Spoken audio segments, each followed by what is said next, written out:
வென்றெடுப்போம். படிப்பிற்கேற்ற வேலையை நிரந்தரமான வேலையை வென்றெடுப்போம் வென்றெடுப்போம் வெகுண்டெழுவோம் கார்ப்பரேட் முதலாளிகளுக்கு ஆதரவாக செயல்படும் வலதுசாரி கூட்டத்திற்கு எதிராக வெகுண்டெழுவோம். இளைஞர்களாய் ஒன்றுபடுவோம்.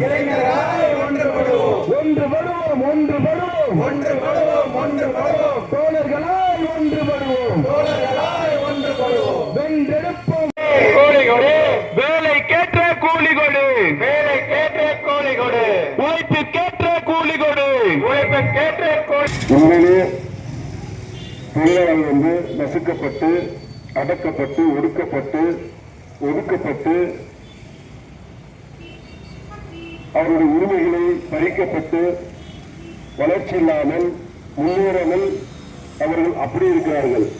ஆனால் முதலாளிகள் தோழர்கள் சொன்னது போல திமிரேறி கொழுப்பேறி தொழிலாளர்களை ஏமாற்றிக் கொண்டு வாழ்ந்து கொண்டிருக்கிறார்கள்.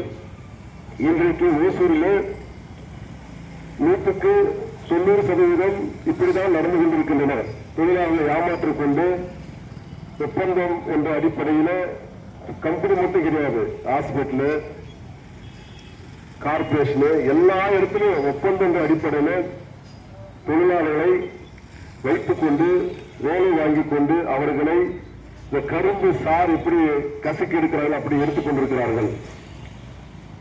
புரட்சியாளர் அம்பேத்கர் அவர்கள் இதே நாளிலே, இதே ஏப்ரல் 4ஆம் தேதியில்தான் 18 மணி நேர வேலையை 8 மணி நேரமாக கொண்டு வந்தார். ஆனால் இன்றைக்கு அந்த சட்டங்கள் எல்லாம் காணாமல் போய்விட்டது. இன்றைக்கு முதலாளிகள் அந்த சட்டங்கள் எல்லாம் நடைமுறைக்கு கொண்டு வராமல் தொழிலாளர்களும் 12 மணி நேரம், 18 மணி நேரம், 24 மணி நேரம் இப்படி வேலை வாங்கிக் கொண்டிருக்கிறார்கள். இதையெல்லாம் மத்திய அரசும் மாநில அரசுகளும் வேடிக்கை பார்த்துக் கொண்டிருக்கின்றன. இன்றைக்கு தமிழகத்திலே சிறந்து விளங்கக்கூடிய கார்பரேஷன் என்று நான் சொல்லல, அவர்களே சொல்லுகிறார்கள். கார்பரேஷனிலே இருக்கக்கூடிய ஆளுங்கட்சி சார்ந்தவர்கள், அங்கே வேலை செய்யக்கூடிய தூய்மை பணியாளர்களுக்கான எந்த ஒரு பாதுகாப்பும் கிடையாது.